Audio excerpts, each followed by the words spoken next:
warahmatullahi wabarakatuh. Waalaikumsalam. Ya, selamat pagi dan salam sejahtera untuk kita semua. Saya mengucapkan terima kasih banyak kepada Bapak Ibu yang telah hadir di kesempatan pada hari ini. Pada hari ini saya akan melakukan sharing knowledge ya, di mana seminggu terakhir saya mengikuti tingkat manajemen perencanaan pembangunan daerah Jakarta Global City. Ini yang nanti akan diharapkan di tahun 2045 ya. Sebenarnya pada saat ini Jakarta sudah mencoba untuk menjadi global city. Jadi ketika kita sudah tidak menjadi ibu kota Indonesia lagi, lalu apa yang ingin diperbuat dan menjadi apa Jakarta ini? Dan ternyata nanti kita ke depannya diharapkan bisa menjadi global city. Nah, global city itu apa sih? Ini untuk menggambarkan kota besar yang memiliki pengaruh signifikan dalam ekonomi, politik, budaya, dan hubungan internasional. Ciri-cirinya itu bisa menjadi pusat ekonomi dan keuangan, lalu sebagai pusat bisnis multinasional, mempunyai konektivitas global yang luas, pusat inovasi dan teknologi, keragaman budaya, dan memiliki kepemimpinan politik global. Lalu fungsinya apa? Nanti ketika kita menjadi global city, maka kita bisa menjadi pusat keputusan ekonomi global, lalu menjadi pusat hubungan internasional, menjadi pusat transportasi, dan menjadi pusat kebudayaan. Next.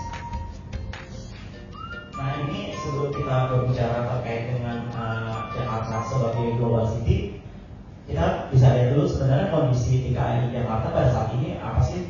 Yang pertama, kalau kita lihat dari luasnya, luas daratan di Jakarta itu sekitar 664 km persegi dan luas lautannya itu lebih luas sekitar 5.833 km persegi. Sedangkan untuk penggunaan lahannya sendiri, kebanyakan di DKI ini 50%-nya itu perumahan. Lalu untuk pemukiman kumuhnya masih ada sekitar 9%, dan ruang terbuka hijaunya ini sangat kecil, 5,21% ya. Penduduknya itu ada sekitar 15.000 jiwa per kilometer persegi atau sekitar 10 juta jiwa. Ini data dari BPS tahun 2022. Sedangkan kalau untuk jumlah populasi Jabodetabek sendiri itu ada sekitar 30 juta.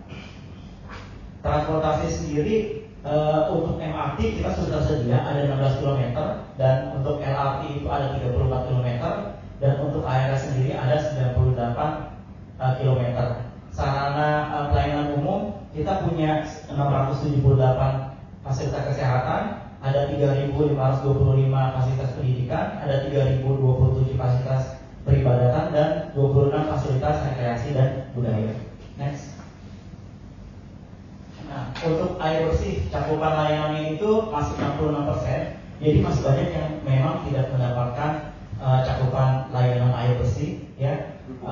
Lalu untuk pengelolaan sampah sendiri ini udah 90% ya. Lalu air limbahnya kita punya satu IPAL di IPAL Setiabudi.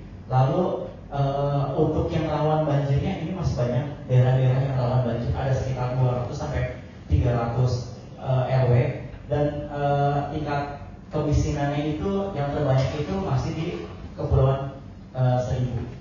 Oke, next. Kalau ini dilihat dari luasnya aglomerasi metropolitan. Jadi maksudnya apa sih aglomerasi metropolitan? Jadi kalau kita lihat peta yang sebelah kanan ini, ya, ini dilihat kalau dalam kondisi malam, ya. Aglomerasi metropolitan itu jadi pusat kegiatan yang ada ya. Awalnya itu di DKI mungkin akan terang ya, tapi sekarang sudah meluas ke daerah seperti ini. Kita masih ada di bawah ya, karena juga pada akhirnya kita baru memulai lagi untuk memikirkan bagaimana caranya Jakarta ini menjadi global city.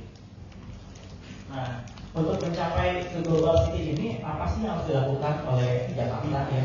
Ini ada framework menuju 20 besar. Jadi DKI sendiri punya targetan untuk masuk ke peringkat 20 sebagai kota global. Ya, jadi ada beberapa yang dilakukan ya terkait dengan visi dan misinya ya. Jadi di sini yang dilakukan ada yang terkait dengan bisnis dan ekonomi, terus bagaimana masyarakat dan tenaga kerjanya, lalu pariwisata dan branding, lalu bagaimana lingkungan dan berkelanjutan, infrastrukturnya akan seperti apa, terus human resource-nya akan seperti apa, dan kelembagaan juga dan pembiayaan itu harus seperti apa. Jadi di sini DKI sudah berusaha untuk memikirkan, membuat langkah kerja untuk visi dan strategi pengembangan kota agar bisa mencapai kota global. Next.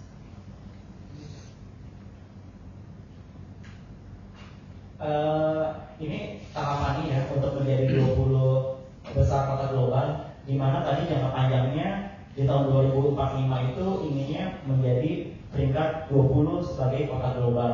Nah di sini dipecah lagi menjadi jangka menengahnya, di mana di jangka menengah yang pertama yaitu tahun 2025 sampai 2029 ini diharapkan DKI memiliki kesiapan dan membangun fondasi untuk global kota global itu sendiri. Di jangka menengah yang kedua diharapkan mempunyai pertumbuhan inovatif dan inklusif. Yang ketiga di tahap yang ketiga transformasi berkelanjutan, dan yang keempat peningkatan dan kepemimpinan regional global. Next. Nah ini untuk arsitektur perencanaan pembangunannya ya, di mana kita pada awalnya sesuai dengan Undang-Undang Nomor 29 Tahun 2007 ini Jakarta sebagai ibu kota, dan ibu kota akan dipindah ke IKN, dan nanti harapannya Jakarta akan menjadi kota global. Ini ada di Undang-Undang Nomor 2 Tahun 2024 ya. Untuk hal tersebut maka dilakukan perencanaan jangka panjang, menengah, tahunan. Next. Nah sekarang kita berbicara tentang rencana jangka panjang di DKI sendiri. Ini DKI mau seperti apa? Apa sih visi dan misinya, dan apa yang harus dilakukan? Untuk visinya sendiri di tahun 2024 diharapkan Jakarta menjadi kota global, yaitu Jakarta kota global yang maju, berkeadilan, berdaya saing, dan berkelanjutan. Dia punya 5 sasaran visi Jakarta 2025, 2000 sampai 2024 ya.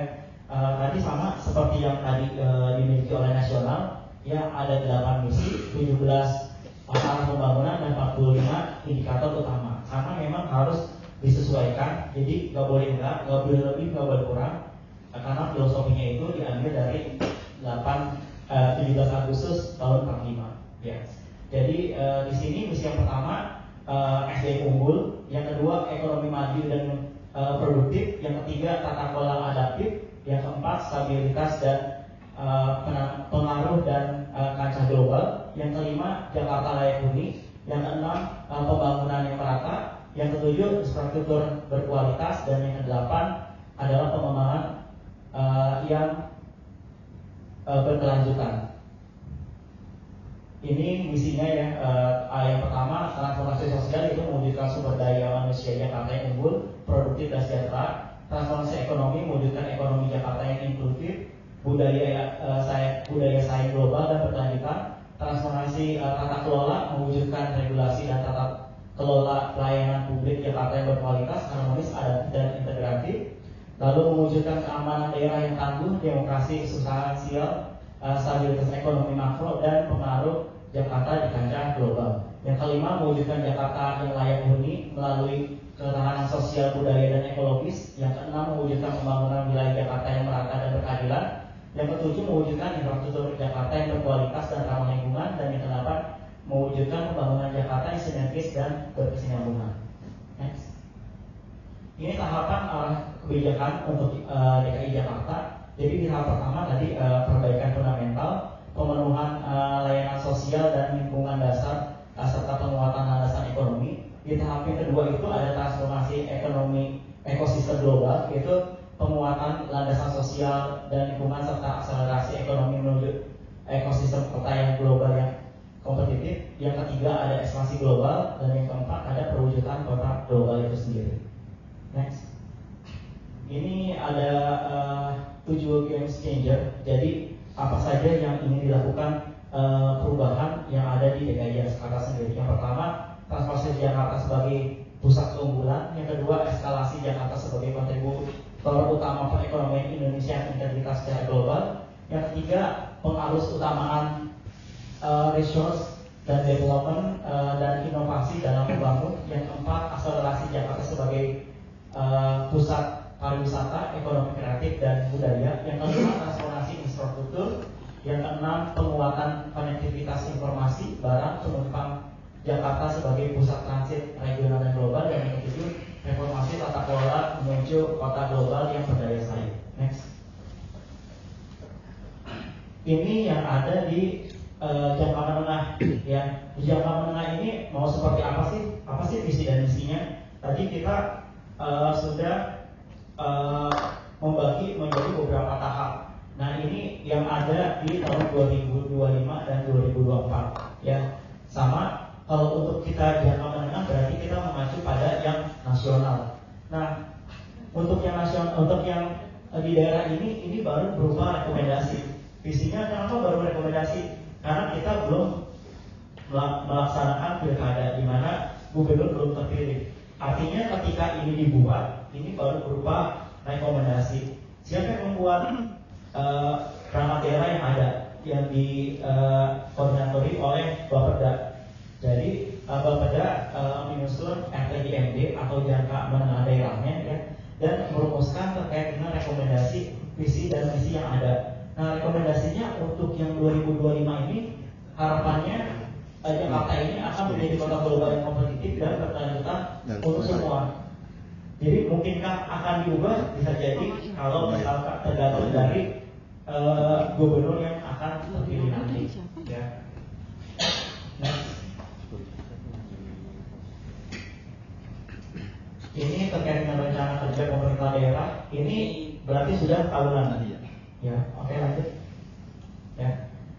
Yang akan, jadi kalau misalkan yang tahun 2025 ini, ya, yang pertama kita melihat dari nasional. Di nasional itu sendiri seperti apa untuk jangka panjangnya, jangka menengahnya, dan tahunannya.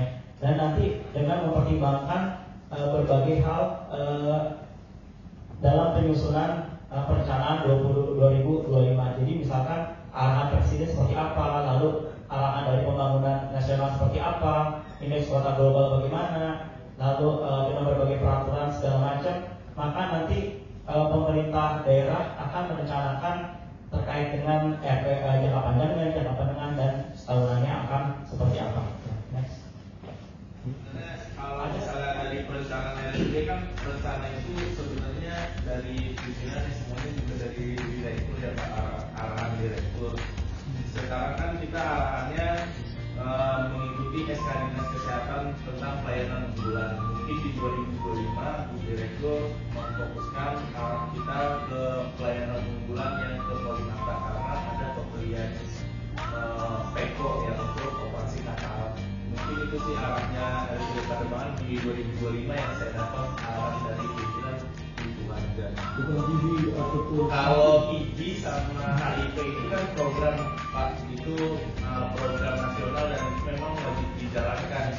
Itu berjalan dengan sendirinya, sudah berjalan dan maksudnya bukan untuk diusulkan di rumah sakit, ya, itu program nasional.